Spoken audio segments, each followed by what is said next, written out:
अहंकार को खत्म करना चाहिए सब। तो लोग जो मर जाते हैं उसके बाद उनको कोई देखने नहीं आता है। 35 साल से जो पार्टी को देते हैं, देवमणि यादव हो गए, उसके बाद मटन पार्टी भी होता है। तो उनके लिए तो झंडा तक झुक जाना चाहिए पार्टी का, उसके लिए तो उनको सबसे सारे नेताओं को वहाँ रहना चाहिए। सबको अहंकार से नीचे आना पड़ेगा और बिना जाति धर्म के सबके पास जा करके, जब किसी जाति के आधार पर नेता बनिएगा तो वर्कर की वैल्यू खत्म हो जाती है और उसको लगता है कि मैं जो चाहता हूँ, मैं जो करता हूँ, हम जिसको टिकट दे देंगे वही चुनाव जीत जाएगा। अहंकार को खत्म करना चाहिए सब। एक सवाल ये है सर कि यही तो बीजेपी कह रही है कि हम अपने कैडर पर ध्यान देते हैं। यहाँ महागठबंधन की जो सरकार है उसके कैडर के जो लोग जो मर जाते हैं उसके बाद उनको कोई देखने नहीं आता है। 35 साल से जो पार्टी को देते हैं, देवमणि यादव हो गए, उसके बाद मटन पार्टी भी होता है। तो यही अंतर लोग कहते हैं कि एक कार्यकर्ता का समान है और नेता यहाँ होने के बावजूद भी कोई मिलने नहीं आता है। तो कैसे लोग इकट्ठा होंगे गाँव में, देहात में? मैंने पहले कहा आपको कि जैसे आम आदमी पार्टी ने क्या किया, दिल्ली में मोहल्ला लाइव से लेकर के जितनी चीज़ें, क्लिनिक, मोहल्ला लाइव, ये सब चीज़ें, उसमें अपने वर्कर को बैठा दिया। जितना प्रदूषण को लेकर के गार्ड बनाया, अपने वर्कर को बैठा दिया।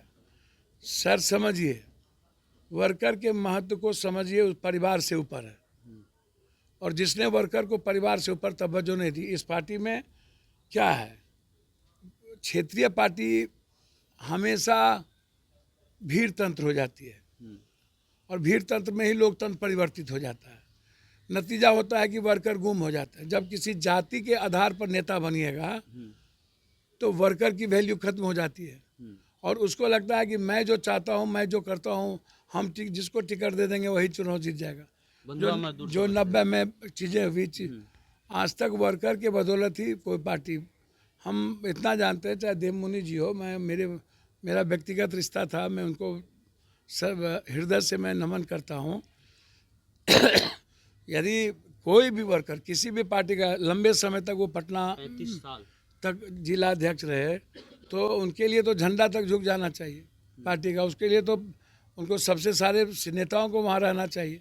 तो यदि नहीं रहे, यदि कोई मटन पार्टी या कोई पार्टी कर रहे हो तो मैं समझता हूँ कि ऐसे चीज़ों से सभी नेताओं को बचने की ज़रूरत है। वो हम हो, कोई हो, वर्कर की प्रतिष्ठा का ख्याल, वर्कर के इज्जत का ख्याल ना हो तो ये दुखद घटना है। कि जो मेजर वोटर हैं महागठबंधन के, सबसे ज़्यादा यादव हैं या मुस्लिम हैं, दोनों के साथ वही स्थिति बनी हुई है। सर मैं आपको पहले भी कहा कि छोटी छोटी बातों से ही चीज़ें बड़ी होती है। बड़ा मन बड़ा दिल की आवश्यकता है और बहुत अनपेशेंस होने की ज़रूरत नहीं है। 2025 का चुनाव नहीं है, पीएम कौन बनेगा इसका मतलब नहीं रखिए। अभी 2024 का चुनाव है और देश सामने है। अब माना इंसानियत बचाने की बात है और देश बचाने की बात है। अभी नेक टू नेक कौन व्यक्ति सबसे लोकप्रिय है और किस व्यक्ति के पार्टी की मजबूती वहाँ है, दोनों को देख करके मैन टू मैन वेरिएशन करने की ज़रूरत है और उसको टिकट देने की ज़रूरत है। 10 से नीचे सबसे ज़्यादा, यदि आप इसको ऐसे समझिए कि साउथ में 150 सीट है, तो आप तो इसको आंख बंद के साउथ में तो गायब कर दिया ना। कांग्रेस ने साउथ में तो निकाल दिया ना बीजेपी को, बची हिंदी पट्टी। तो इस तीनों जगह एक सीट है कांग्रेस को, सब टोटल सीट है बीजेपी को। तो ये 29 से 30 नहीं ना कर लेंगे, तो यदि 28 है तो 25, 26, 24, 3 घटबे न करेंगे।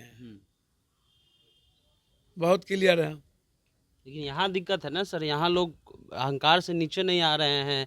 जहाँ बीजेपी सबको एक चद्दर में लेती है, यहाँ सब लोग अपने सबको अहंकार से नीचे आना पड़ेगा और बिना जाति धर्म के सबके पास जा करके एकदम निश्चित रूप से आप समझिए कि हम मंच पर बैठ करके नहीं, हमको जाना पड़ेगा लोगों से, neck to neck, man to man variation करना पड़ेगा, एकदम आई कॉन्टैक्ट में हम लोगों को जाना पड़ेगा।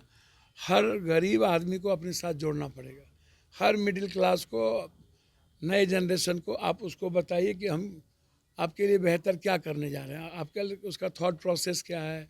आप जाति जनगणना किए और 70% आरक्षण देके आप बता ही नहीं पा रहे हैं कि आपको क्या बेनिफिट है। तो आप उसको बताइएगा ना जाके, और आई कनेक्ट कीजिएगा ना कि मैं आपका हूँ, तो ये बहुत इम्पोर्टेंट है।